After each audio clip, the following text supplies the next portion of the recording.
Puji syukur kita sampaikan kepada Allah Ta'ala di pagi hari menjelang terbit matahari, menjelang siang hari, menjelang pergantiannya tugas malaikat di pagi hari, dan ini merupakan saat diijabahnya doa di dalam menghidupkan antara waktu subuh sampai isyraq. Kita duduk ke tempat ini di dalam menambah hasanah keilmuan kita. Mudah-mudahan duduknya kita ke tempat ini akan terus mendapatkan nilai tambah ibadah dari Allah Subhanahu wa taala. Salawat dan iring salam tak lupa kita sampaikan kepada Sayyidil Alamin wa Khairil Bariyah Muhammadur Rasulullah sallallahu alaihi wa alihi wasallam. Para Bapak jamaah sekalian, kita masih melanjutkan kajian kitab hadis Arba'in An-Nawawiyah, buah karya seorang ulama besar. Kita masih melanjutkan hadis yang ke-29 di bulan yang lalu. Ya, kita masih melanjutkan karena memang agak panjang hadis ini, yaitu hadis yang menjelaskan tentang banyaknya kebaikan-kebaikan yang Allah Ta'ala berikan kepada umat Nabi Muhammad sallallahu alaihi wasallam. Jadi hadis menjelaskan tentang pintu-pintu kebaikan.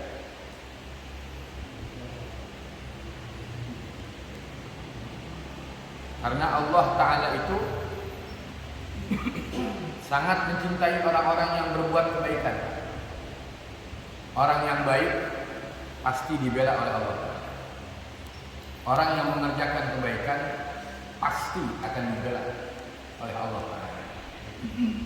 Orang yang salah, orang yang jahat nggak akan dibela sama Allah Ta'ala. Tuh, ya.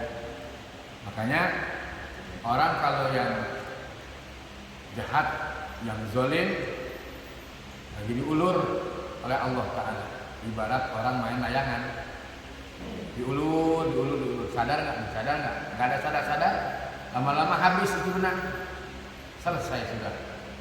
Nah, jadi kita alhamdulillah masih diberikan kesempatan oleh Allah Ta'ala untuk menyambung silaturahmi, menghidupkan waktu-waktu atau saat-saat diijabahnya doa dengan menghidupkan ilmu-ilmu agama, termasuk mensyiarkan agama Allah Ta'ala. Bismillahirrahmanirrahim. Wa qala mu'allif rahimahullahu ta'ala wa nafa'na bi'ulumi fid dharain amin.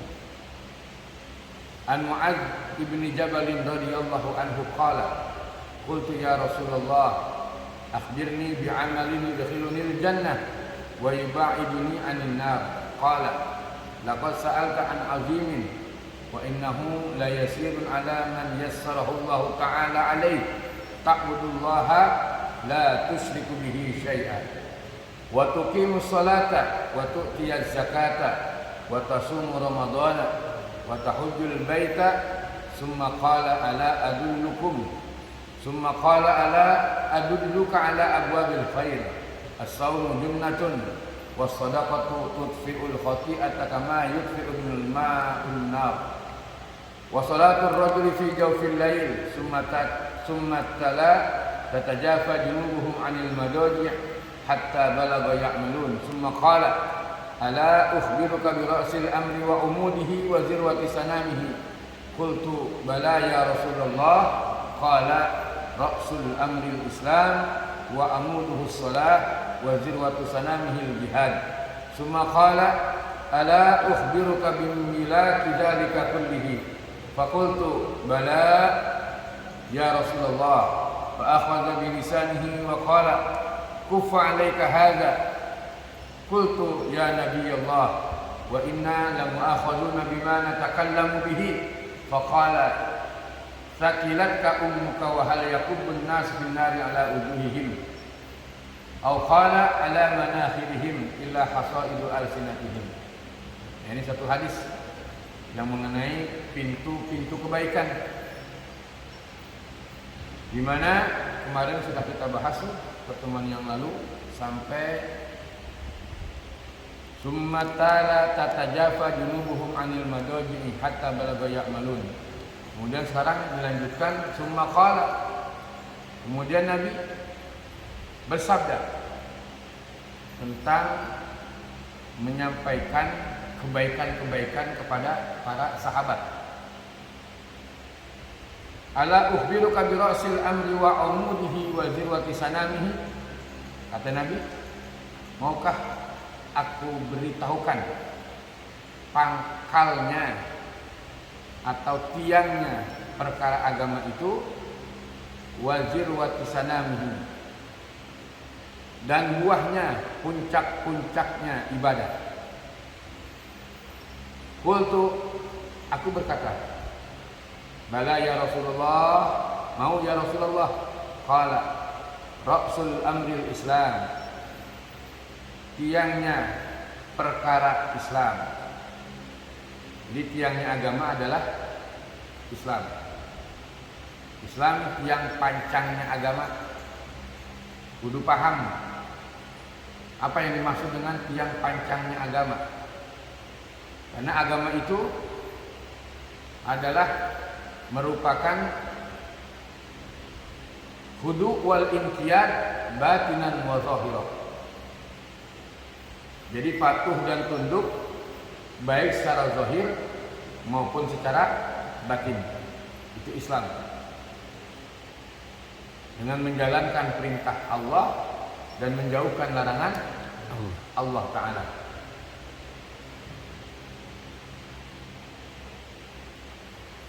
Jadi pangkalnya agama adalah Islam. Wa umuduhus shalah, dan tiangnya agama adalah salat. Wa zirwatu sanamihil jihad, dan puncak-puncaknya ibadah adalah al-jihadu, yaitu jihad. Nah, kita termasuk hadir ke majelis ilmu ini adalah jihad fi sabilillah. Orang yang hadir ke majelis ilmu adalah jihad. Dalam hadis Nabi katakan, man kharaja fi talabil ilmi kana fi sabilillah hatta yarji'a. Siapa orang yang keluar untuk menuntut ilmu adalah dia berjihad di jalan Allah Ta'ala. Dari dia berangkat ke rumah kemari niatnya menuntut ilmu, dia bareng itu baca bismillahi tawakkaltu 'alallah wa qasamtu billah wa hazamu ma amarallah la haula wala quwwata illa billahil aliyil azim. Berangkat dari rumah, malaikat udah ngelebarin sayap, Pak. Jadi kita dikawal sama malaikat. Tamsutulahul malaikah, dia bentangkan sayap itu malaikat. Berangkat dari rumah kemari dikawal sama malaikat. Malaikat membentangkan sayap. Ini Nabi yang bilang dalam sebuah hadis. Dalam kitab Targhib wa Tarhib dijelaskan begitu. Jadi malaikat itu ridho dengan apa-apa yang dia tuntut. Makanya pangkatnya orang yang menuntut ilmu itu ketika dia mati, Pak, insya Allah mata syahidan taqiyan, dia mati dalam keadaan mati syahid atau mati dalam keadaan mati bertakwa, masih dalam menuntut ilmu. Tuh, kedudukannya, subhanallah.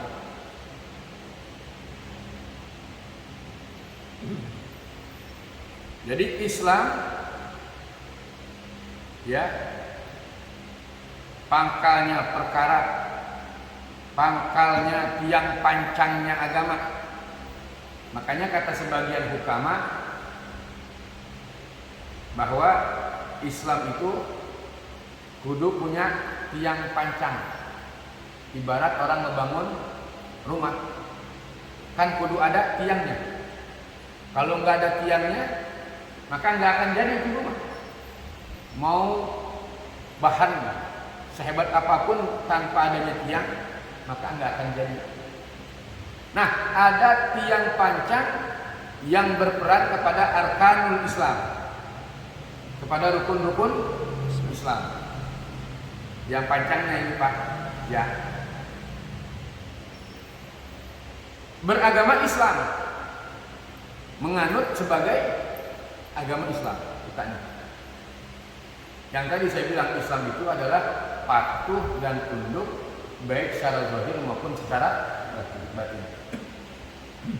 Nah, ini yang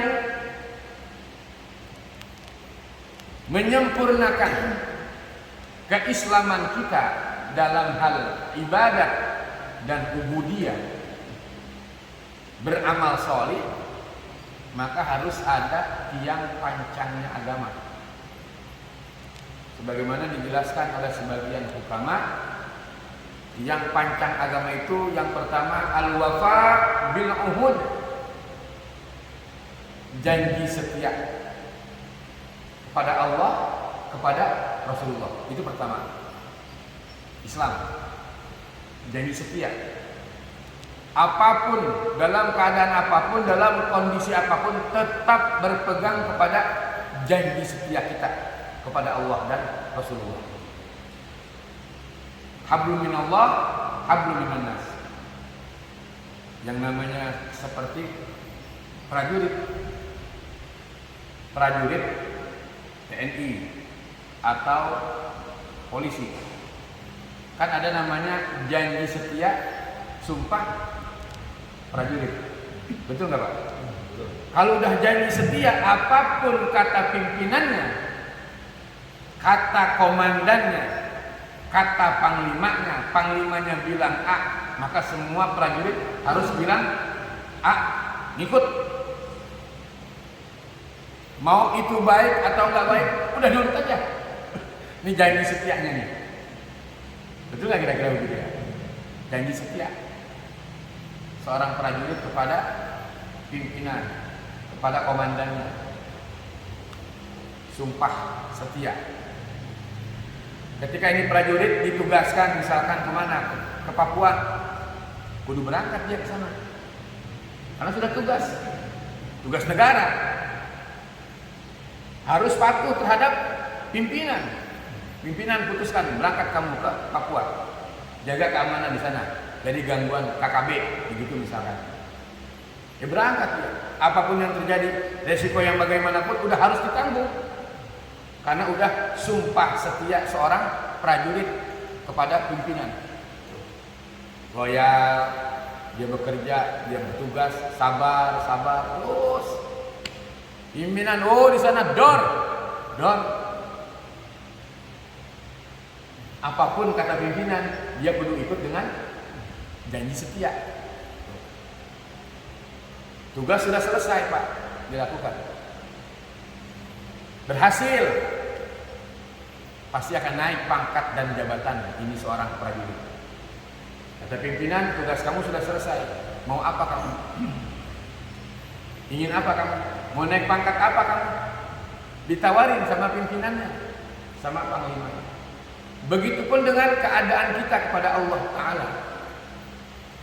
Janji setia kepada Allah Ta'ala. Al-wafa bil uhud. Allah perintahkan baca Al-Quran setiap hari. Karena kita sebagai seorang hamba, maka baca Quran. Allah perintahkan sholat tepat waktu, jangan ngulur-ngulur waktu. Karena kita sebagai seorang hamba, janji setia kepada Allah, lakukan apa yang Allah perintahkan. Ini namanya janji setia seorang hamba kepada Sang Khalik yang menciptakan. Kalau begitu ada umat Islam di Indonesia aman. Terjalin yang namanya persatuan dan kesatuan umat Islam.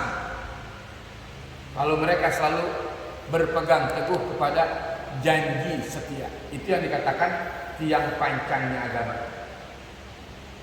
janji setia.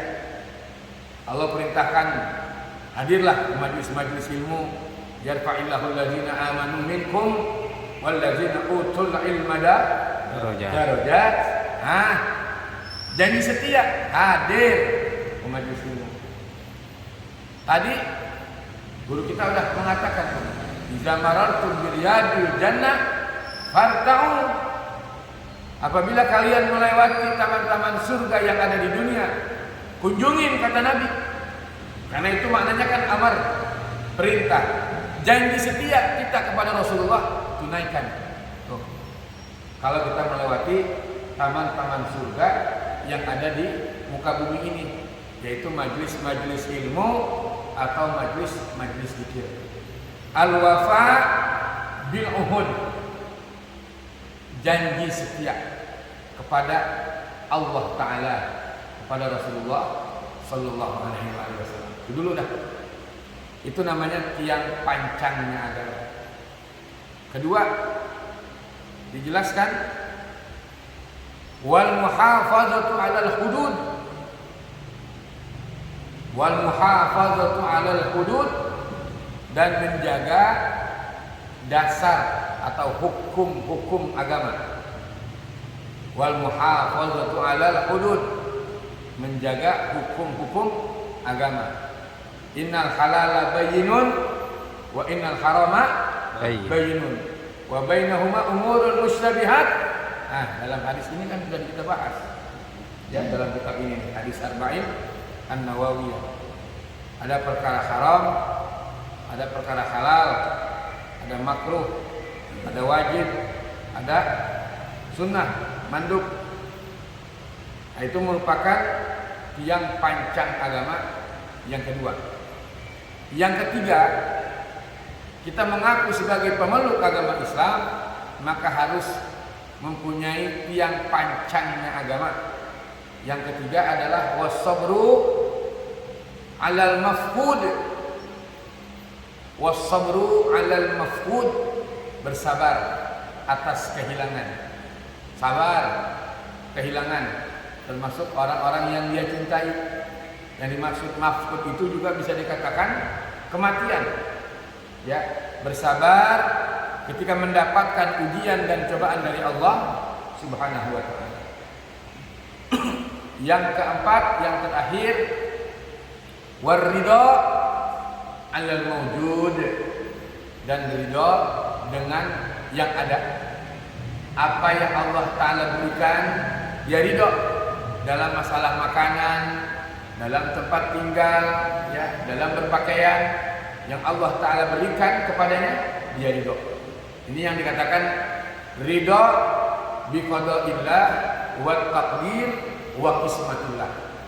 Jadi ridha dengan qada'nya Allah, takdirnya Allah, dan kismah, yaitu ketentuan-ketentuan Allah Subhanahu wa taala.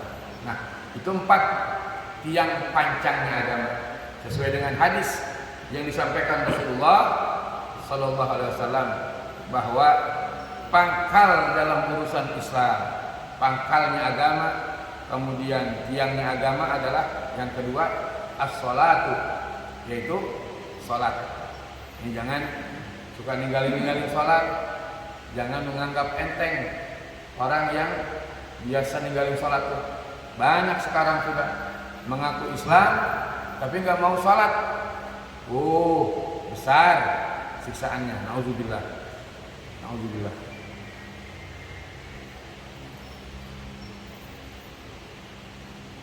Wa umuduhus salatu, dan tiangnya agama adalah salat. Makanya dalam hadis yang lain Nabi sabdakan, as-salatu imaduddin, faman aqamaha faqad aqama din, wa man tarakaha faqad adama din. Awas, hati-hati. Awwalu ma yuhasabu bihil 'abdu yaumal qiyamah as-salat. Ya, awalnya nanti manusia dihisab di hari kiamat adalah salat. Kalau salatnya baik, maka semua ngikut amal ibadah yang lain. Kalau salatnya nggak benar, salatnya nggak baik, sehebat apapun dia sedekah dan penyantunan yatim, rusak, tolak, nggak akan ada apa-apa. Ada yang begitu, banyak. sodakohnya kenceng banget, tapi sholatnya kagak mau. Luar biasa, perhatiannya luar biasa, tetapi sholat nggak mau. Makanya dijelaskan di dalam Irsyadul Ibad. Jadi ada satu keluarga nih Pak, ada empok adek, empoknya meninggal. Cuman empoknya nih doyan sama ngaji, sama sedekah. Cuman kalau sama sholat begitu. Agak tapi doyan. Dijelasin tuh. Lambat. Ngajinya kesana sini, wah bukan main dah. Sampai luar biasa, kesana. Sedekahnya begitu juga. Nah, ketika ini si empok mati, meninggal, la ilaha illallah. Kemudian kubur. Nah, begitu dikubur, ketika dikubur nih si adek turun ke kuburan. Dia ngambilin jenazah saudaranya yang perempuan itu. Kemudian begitu dikuburin semua dipendam, dia ingat kayaknya dompet ada yang ketinggalan. Dompetnya, dompet kemana? Dicari, kagak ketemu. Seingat dia, ini dompet jatuh ke kuburan. Jadi satu dah. Begitu dia ngomong sama ibunya, minta izin sama keluarga biar dibongkar. Belum apa-apa Pak, belum sehari. Begitu dia jalan berangkat sama keluarga, mau menggali, kan salah satunya begitu ya syarat. Kalau seandainya si mayat belum dihadapkan ke kiblat, masih ragu, maka boleh menggali lagi. Termasuk kalau ada benda yang ikut masuk ke dalam kuburan itu.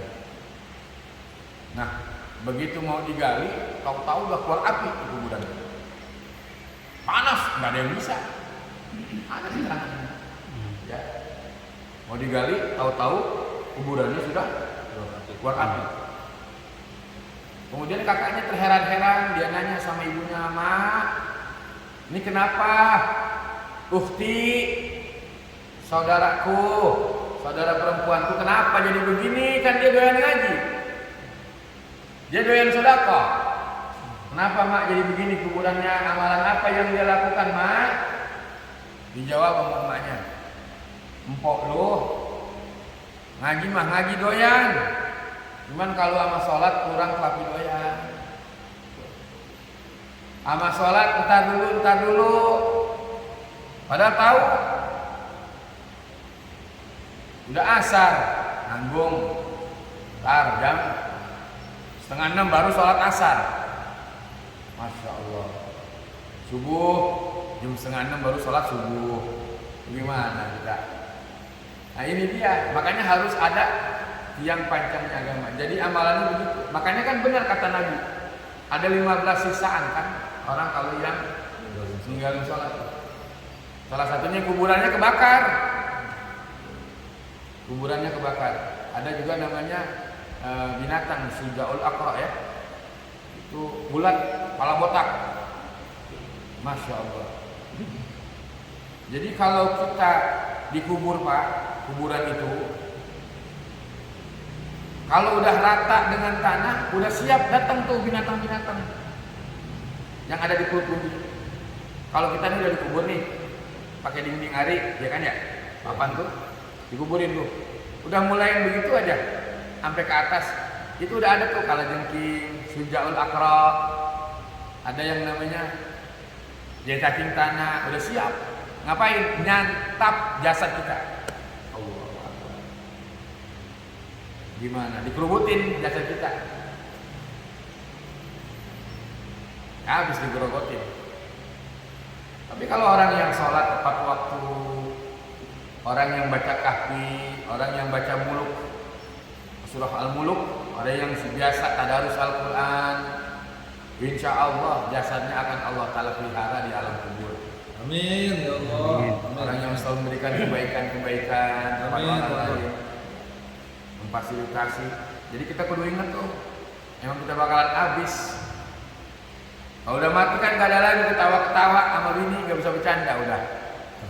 Gak bisa. Takut bini juga. Nungguin lama. Mana lagi sehat? Ada majlis gak mau datang.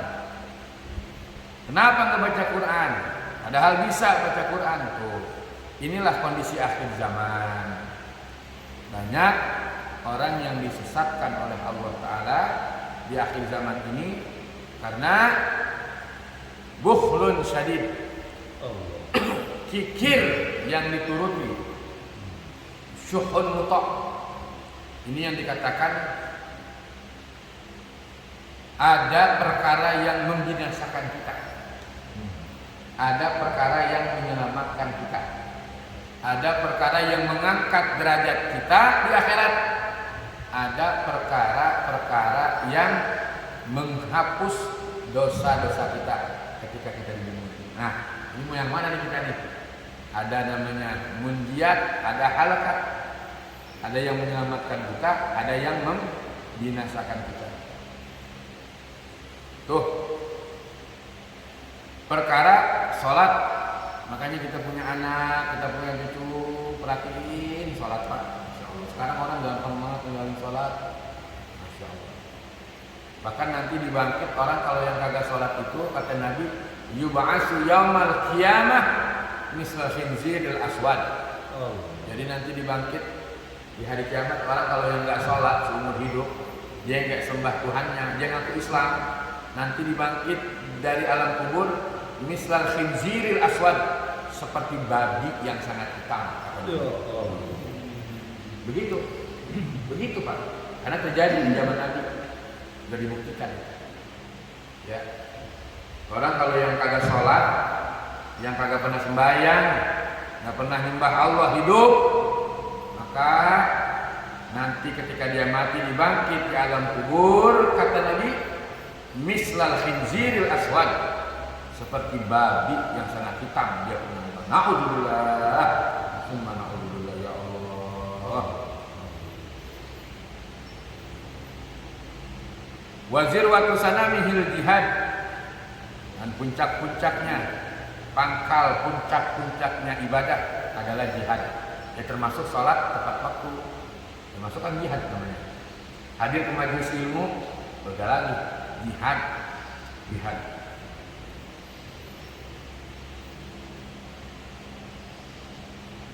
Faqultu bala ya Rasulullah, fa akhadha bi lisanihi, maka Nabi mengambil lisannya. Summa qala ala ukhbiruka bi bilaki dzalika kullihi. Kata Nabi, kamu mau enggak aku kasih tahu untuk menjaga itu semua? Faqultu bala, mau ya Rasulullah. Fa akhadha bi lisanihi, maka Nabi mengambil lisannya. Nah, mengambil lisan artinya jaga lisan. Kuffa alaika hadza, jaga ini lisan.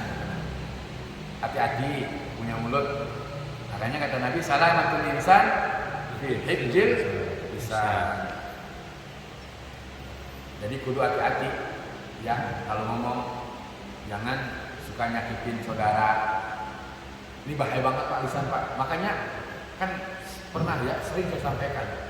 Bahkan kemarin khotib juga saya sampaikan bahwa semua akan terkena bala, mohon maaf. Mau dia ulama, mau dia kiai, mau dia asatidz, semua bakalan kena di akhir zaman ini. Semua bakalan kena. Siapa yang nggak kena? Apa namanya?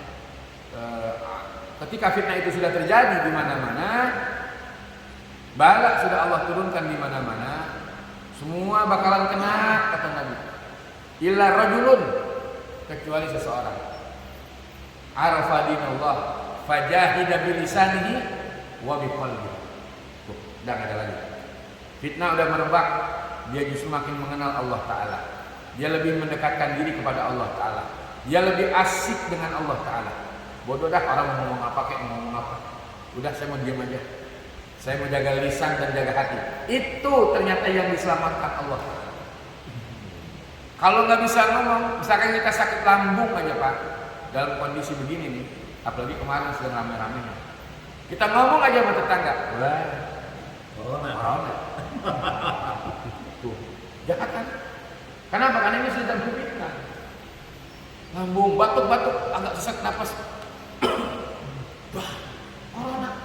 Udah, isoma. Karantina. Tapi kalau kita jaga lisan, nggak bakalan terhindar. Nggak ngomong, udah urusin aja. Ini sakit, anak sakit, ya urusin aja.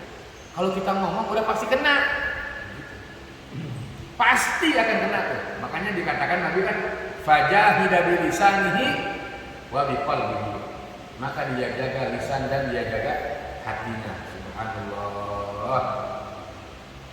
Nah sekarang ini yang paling enak bisa memberikan manfaat kepada orang lain. Udah nggak ada lagi. Berarti kita masih ada sisa umur kita manfaat. Jangan bikin susah orang, jangan bikin bingung orang. Kita kan nggak tahu perkara mati, Pak. Makanya Nabi bilang dalam sebuah hadis, man kaffa ghadabahu wa basata ridahu wa bazala ma'rufahu wa wasala rahimahu wa adda amanatahu adkhalahu Allah azza wa jalla yaumal qiyamah fi nurihil a'zam. Tuh, kata Nabi. Ini hadis riwayat Imam Ad-Dailami. Nabi bilang dalam hadisnya, beliau katakan, man kaffa ghadabahu, siapa orang yang menjaga amarahnya. Kenapa? Karena ini zaman orang banyak yang mengikuti hawa nafsu. Dikit-dikit marah, dikit-dikit kesal, dikit-dikit jengkel. Ya, kok ketawa? Apa ketawa? Ini zamannya nih, zaman yang membinasakan kita, Pak. Kalau kamu sudah berada di zaman itu, kata Nabi, maka berhati-hatilah. Jaga diri kamu dan orang-orang terdekat kamu. Karena itu zaman yang membahayakan. Ini zamannya sudah. Zaman orang yang lebih mengedepankan amarah, emosi, kesel. Bini salah sedikit marahnya, kesel banget. Tapi kalau dia bisa jaga amarahnya, dia bisa jaga emosinya, dia kontrol, menjadi pemaaf, menjadi penyantun. Justru ilmu yang kita tuntut itu seharusnya mempengaruhi di dalam diri kita ini menjadi orang yang berwibawa, orang yang penyantun, orang yang beradab, orang yang sejuk, orang yang selalu menahan amarahnya. Tuh pengaruh ilmu tuh kepada diri seseorang. Kalau ilmu yang dia tuntut itu manfaat, berarti pengaruh dalam diri dia. Selalu baik sama orang, masya Allah, enak begitu. Subhanallah, mempengaruhi di dalam dirinya. Orang yang menyantun, orang yang dermawan, yang mempengaruhi di dalam dirinya. Kalau sampai saat ini, mohon maaf, kita menuntut ilmu, berarti kita masih emosian misalkan. Berarti belum ada ilmu yang mempengaruhi di dalam diri kita, yang mengendalikan kita. Berarti belum ada ilmu yang manfaat di dalam diri kita. Allah. Harusnya kan penyantun, penyabar. Orang kalau yang dikatakan dia ahli sholawat, mengaku ahli sholawat, sering bersolawat kepada baginda Nabi, maka dirinya itu akan menumbuh kembangkan sifat qanaah. Tuh. Kalau orang ahli sholawat serakah sama dunia, berarti zong sholawatnya, nggak ada manfaatnya sholawatnya, nggak ada, Pak. Kenapa? Karena yang dipuji itu adalah manusia yang warok. Sayyidul warok, pimpinannya para orang-orang yang warok di muka bumi adalah Rasulullah Sallallahu Alaihi Wasallam. Ya, jadi menumbuh kembangkan sifat qanaah, kecukupan, santun, berwibawa. Salawat itu fungsinya, Pak. Nah, kata Nabi, siapa orang yang menahan amarahnya, sabar, ya orang udah minta maaf, dia maafin, gitu. Mobil kesenggol, orang udah minta maaf, ya udah dimaafin. jangan dimaki. Habis dah. Udah segala pohon-pohon sama binatang keluar. Sampai sebegitu Pak. Orang udah minta maaf. Ini dia nih. Orang yang menahan amarah ini di akhir zaman ini, mereka yang akan keangkat derajat oleh Allah Ta'ala. Berarti dia bisa mengendalikan amarahnya. Subhanallah. La ilaha illallah. Kayak kemarin kejadian tuh, lagi kondangan ceritanya.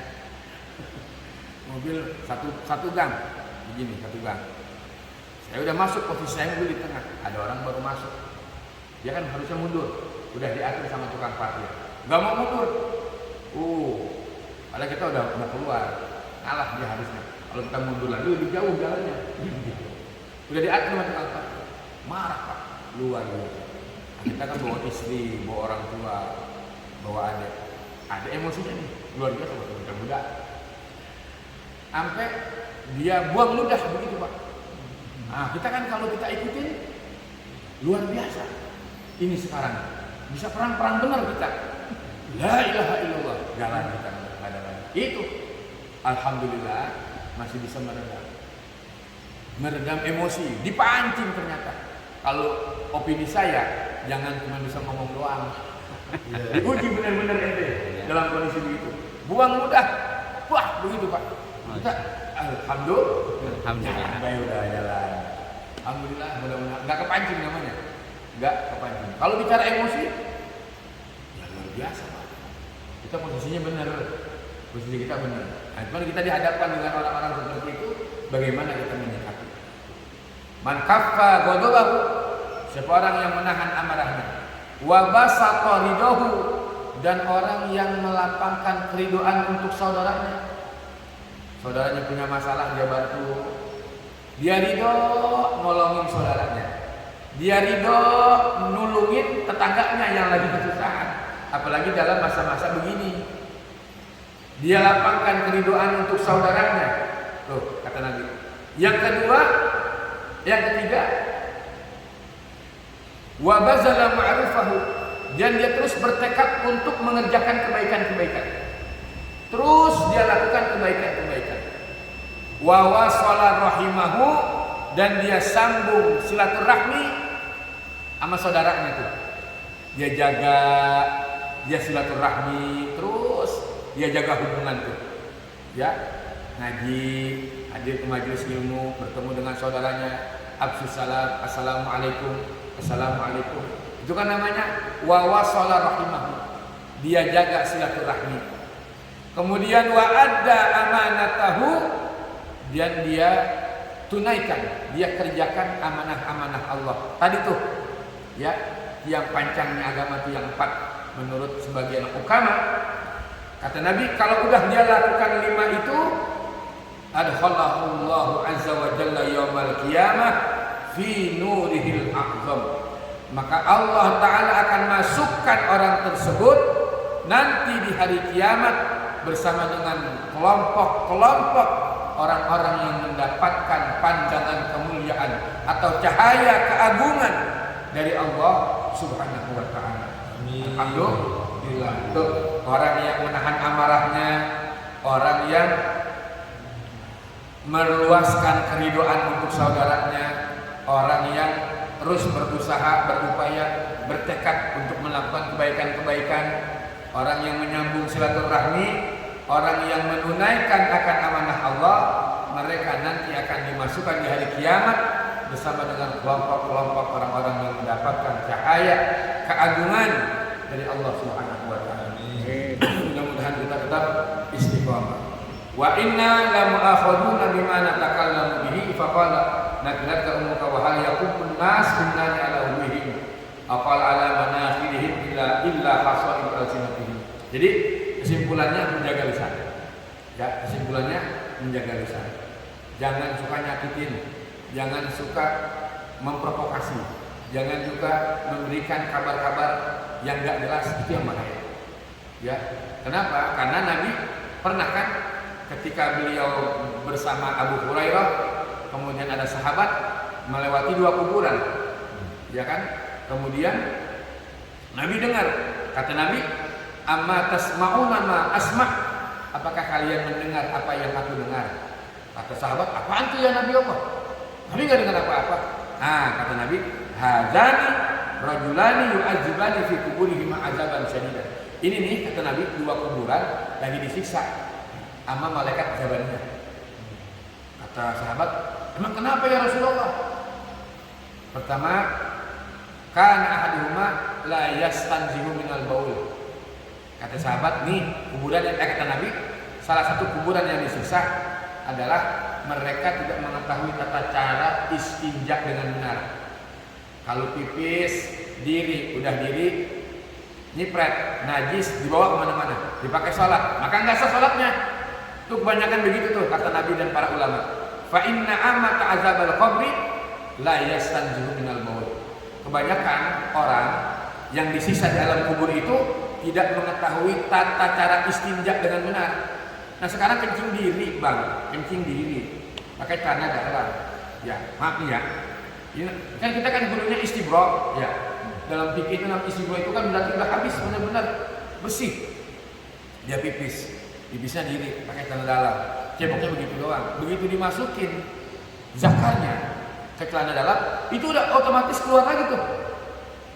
Saya udah tanya tuh, begitu baca-baca, iya benar Ustaz, keluar lagi ternyata netes lagi. Tetesan terakhir. Berarti kan nggak bersih. Dipakai sholat, berarti dia sholat bawa najis. Itu hati-hati Pak. Makanya kita ini hati-hati ya. Kita makanya disuruhnya urut 3 kali. Ya kan begitu sunahnya. Jangan lama-lama apa tuh. Disuruhnya berapa kali? 3 kali kan. Dehemin dulu kan. Kan itu sunahnya. Terus kemudian diurut 3 kali. Jongkok begitu. Sampai istighfar sampai bersih. Tuh kata Nabi, nih kuburan nih, dia nggak tahu tata cara istinja dengan benar. Sisaannya, padahal dia melakukan dosa kecil, cuman siksaannya besar. Pedih kata Nabi. Wa kana al-akhar yu'zin nas bilisani. Dan satu lagi nih disiksa. Kata Nabi, kalau ngomong suka nyakitin orang. Kalau ngomong, lah apa namanya? Yu'zin nas bilisani. Kalau ngomong suka nyakitin orang, dia nggak sadar lagi kalau ngomong tuh. Orang kesinggung apa enggak, orang sakit hati apa enggak. Ini makanya salamatul insan fi hifdzil lisan. Yang satu lagi tuh dia yu'zinas bilisannya. Kemudian wa yamshi bin namimah. Dan dia selalu ngadu domba orang, ngomong ke anu lain. Begitu aja kerjaannya tuh, gibah, ngejelek-ngejelekin orang, ngambil pusing urusan orang. Jangan Pak, udah hidupnya yang paling enak, jangan ngambil pusing urusan orang, jangan pernah punya rasa iri sama orang. Kita urusin baik keluarga, udah enak banget begitu Pak. Kita baca Quran, diri suruh ngaji, begitu. Hadir ke majelis ilmu, biarin ngaji. Yang penting dia masih taat sama suami, gitu. Insya Allah, mudah-mudahan Allah selamatkan dunia dan akhirat, sehingga terhindar kita daripada fitnah dunia dan fitnah akhirat. Wallahu a'lam bishawab. Al-Fatihah.